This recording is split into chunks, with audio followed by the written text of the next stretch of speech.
Hello students and welcome to selection Bharat YouTube channel. तो आज की इस वीडियो में हम कवर करने वाले हैं जो भी इम्पोर्टेंट गवर्नर जनरल्स रहे ब्रिटिश टाइम के। तो इसमें हम सारे जो भी 1857 के रिवोल्ट तक जो आपके गवर्नर जनरल्स या उसके बाद वॉइसरॉय है वो इस वीडियो में हम कवर करने वाले हैं। ये एक बहुत ही ज़्यादा इम्पॉर्टेंट टॉपिक रहेगा आपके सभी एग्ज़ाम्स के लिए और लेखपाल में भी इससे काफ़ी बार पहले क्वेश्चन पूछे जा चुके हैं। तो इस वीडियो को एंड तक ज़रूर देखिएगा, इसे ज़्यादा से ज़्यादा अपने दोस्तों के साथ भी शेयर कीजिए और अगर आपने अभी तक हमारे चैनल सिलेक्शन भारत को सब्सक्राइब नहीं किया है तो जल्दी से कर लीजिए। चलिए इस वीडियो को शुरू करते हैं। सबसे पहले जो यहाँ पे गवर्नर जनरल हैं आपके वो हैं आपके वॉरेन हेस्टिंग। ठीक है, अगर हम इनकी मेजर पॉलिसीज़ की बात करें तो इन्होंने कंसोलिडेट किया ब्रिटिश एडमिनिस्ट्रेशन को इंडिया में। इन्होंने सेंट्रलाइज कंट्रोल की पॉलिसी यहाँ पे अपनाई। इन्होंने जो इंडियन ट्रेडिशन था एडमिनिस्ट्रेशन का उसमें लेजिटिमेसी गेन की और इन्होंने इनडायरेक्ट कंट्रोल के ऊपर यहाँ पे रूल किया कंपनी के अंदर। इन्हीं के टाइम पे जो रेगुलेटिंग एक्ट था ऑफ 1773 वो यहाँ पे आया था। ठीक है, और इन्होंने एक पोस्ट क्रिएट की थी गवर्नर जनरल ऑफ बंगाल के लिए। ठीक है, नेक्स्ट हैं आपके लॉर्ड कॉर्नवालिस। इनकी जो मेजर पॉलिसीज़ था कि इन्होंने रूल ऑफ लॉ को इंट्रोड्यूस किया और इन्होंने यहाँ पे जुडिशल रिफॉर्म्स की भी बात की। ठीक है, इन्होंने जो सिविल सर्विसेज थी इंडिया में ऑन यूरोपियन लाइंस उन्हें यहाँ पे ऑर्गेनाइज़ किया। इन्होंने excluded Indian from higher administrative post, यानी इन्होंने जो यूरोपियंस थे उनको ज़्यादा प्रेफरेंस यहाँ पे दी। अगर इम्पॉर्टेंट एक्ट्स की बात करें इनके टाइम पे तो जो परमानेंट सेटलमेंट था, जो ज़मींदारी का एक सिस्टम था, इनके टाइम पे यहाँ पे इंट्रोड्यूस किया गया था। एक और इम्पॉर्टेंट फैक्ट कि इनके टाइम पे इन्होंने कॉर्नवालिस कोड को यहाँ पे इंट्रोड्यूस किया था, यानी इन्होंने जुडिशरी को एग्जीक्यूटिव से सेपरेट किया था। इन्होंने मॉडर्न सिविल्स और क्रिमिनल कोर्ट्स इंडिया में सेटअप किए थे। नेक्स्ट हैं आपके लॉर्ड वेलेस्ली, जिनकी जो मेजर पॉलिसीज़ जो ज़्यादातर रही वो अग्रेसिव इंपीरियलिस्ट एक्सपेंशन रहा इंडिया में। ठीक है, इन्होंने मिलिट्री अलायंस और ब्रिटिश सुप्रीमेसी को ज़्यादा यहाँ पे फोकस किया। अगर इन्होंने ही अपने टाइम पे जो सब्सिडरी अलायंस का सिस्टम था वो यहाँ पे स्टार्ट किया था। ये क्या करते थे, ये जो इंडियन स्टेट थे उनको कंट्रोल करने का एक सिस्टम था। ये डायरेक्टली उन स्टेट को एनेक्स कर लेते थे।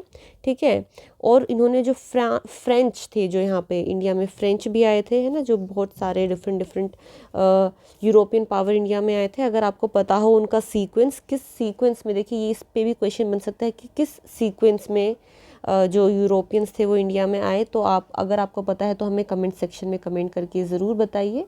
ठीक है, बट अगर आप याद रखना चाहें तो उसका एक सीक्वेंस ये भी है, PDEDF, यानी सबसे पहले जो आए थे इंडिया में वो थे आपके पोर्चुगीज़, उसके बाद आए थे आपके डच, फिर आए थे आपके इंग्लिश, फिर आए थे आपके यहाँ पे ये नहीं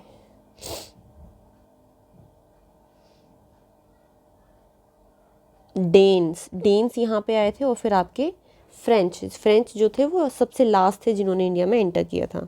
ठीक है, इसके अलावा जो इम्पैक्ट की अगर हम बात करें तो Indian ruler lost military and foreign policy independence, यानी इन्होंने जो ये सब्सिडरी अलायंस का सिस्टम यहाँ पे इंट्रोड्यूस किया और एक्सपेंशनरी पॉलिसीज़ को लेके आए, उस वजह से इन्होंने बहुत सारे जो लैंड था उसके ऊपर इन्होंने यहाँ पे कब्ज़ा किया। इन्होंने इंडियन स्टेट्स के ऊपर फाइनेंशियल बर्डन को भी बढ़ाया and it will lead political subjugation of princely states. और इन्होंने एक जो मेजर यहाँ पे काम किया वो इन्होंने फोर्ट विलियम कॉलेज को स्टैब्लिश किया। ठीक है, अब देखिए इनका मेजर पर्पस यहाँ पे ये नहीं था कि इन्हें इंडियंस को कोई एजुकेशन देनी थी इसलिए यहाँ पे कॉलेज स्टैब्लिश कर रहे, नहीं। इनका मेजर पर्पस ये था कि जो ऑफिशियल्स आ रहे थे यूरोप से इंडिया, जो ऑफिशियल्स आते थे जो यहाँ पे आके काम करते थे, तो उन्हें इंडियन लैंग्वेज सिखाई जाए और इंडिया के कल्चर के बारे में बताया जा सके ताकि वो यहाँ पे अच्छे से काम कर सकें। ठीक है, नेक्स्ट जो आपके यहाँ पे गवर्नर जनरल है वो है आपके लॉर्ड हेस्टिंग। इनकी मेजर पॉलिसीज़ की बात करें तो इन्होंने पॉलिसी ऑफ पैरामाउंसी को यहाँ पे अपनाया।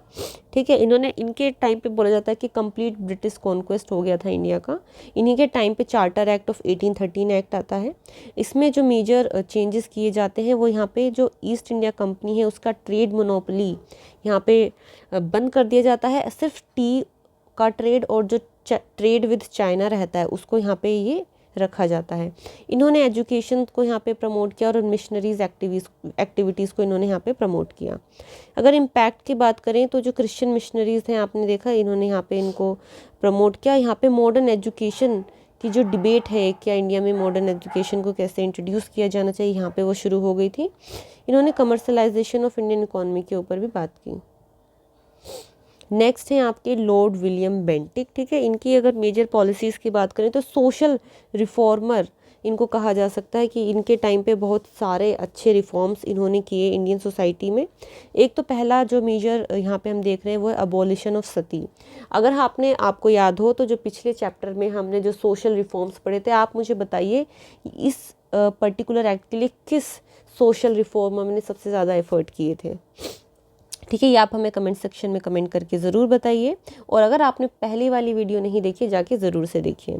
इसके इम्पैक्ट की बात करें तो लैंडमार्क सोशल रिफॉर्म इनके टाइम पे हुए और इन्होंने रिफॉर्मिस्ट मूवमेंट को काफ़ी सपोर्ट भी किया। इन्हीं के टाइम पे एक एजुकेशन पॉलिसी आई थी, ठीक है, जो मैकॉले मिनट जिसको बोला गया था कि जो इंग्लिश मीडियम में वो हम यहाँ पे इंट्रोड्यूस करेंगे इंडियन लैंग्वेज में, ठीक है। इसके बाद हैं आपके लॉर्ड डलहौजी, ठीक है। इनकी मेजर पॉलिसीज़ गवर्नर जनरल की बात करें तो इन्होंने एडमिनिस्ट्रेशन के मॉडर्नाइजेशन पे काफ़ी काम किया है, ठीक है। इन्होंने सेंट्रलाइजेशन ऑफ पावर को बढ़ाया है। इन्होंने डॉक्ट्रिन ऑफ लैप्स की पॉलिसी को यहाँ पे इंट्रोड्यूस किया। इसके अंदर क्या होता था कि अगर कोई भी ऐसी स्टेट है जिसके पास उसका खुद का कोई भी ऐसा राजा है जिसके पास खुद का बेटा नहीं है, तो वो कोई भी अडॉप्ट सन करके उसे अपना मतलब क्या बोलते हैं राजा नहीं बना सकता, ठीक है। उसकी जगह पे तो और वो जो राज्य होगा फिर वो डायरेक्टली ब्रिटिशर्स के अंदर चला जाता था। इसी पॉलिसी का यूज़ करके इन्होंने एनेक्स किया सतारा को, झांसी को और नागपुर को, ठीक है। और इसके अलावा भी जो कोई से स्टेट हैं जो आपको पता हो आप हमें कमेंट सेक्शन में कमेंट करके ज़रूर बताइए, ठीक है। बाकी कौन से स्टेट थे जो डॉक्ट्रिन ऑफ लैप्स के अंडर इन्होंने एनेक्स किए थे। Created resentment among Indian rulers major cause. अब इसको भी एक बात बोला जा रहा है कि ये भी एक बहुत बड़ा कॉज रहा आपके रिवोल्ट ऑफ 1857 के पीछे।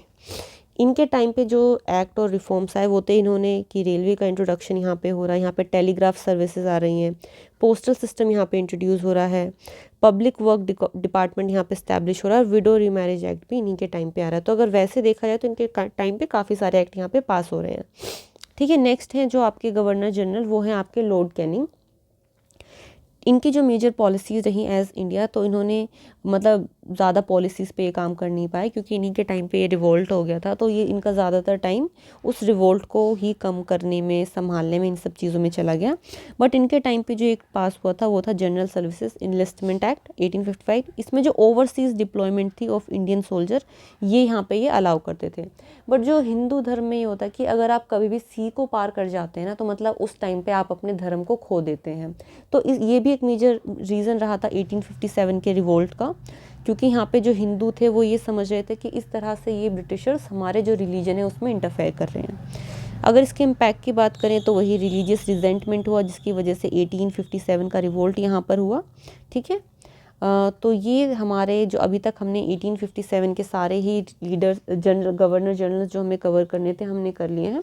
और वेट फॉर पार्ट 2 है ना, पार्ट 2 में आने वाले पार्ट 2 में हम बाकी जो रह गए हैं कुछ इंपॉर्टेंट गवर्नर जनरल्स और उनकी पॉलिसीज़ उनको हम यहाँ पे कवर करेंगे।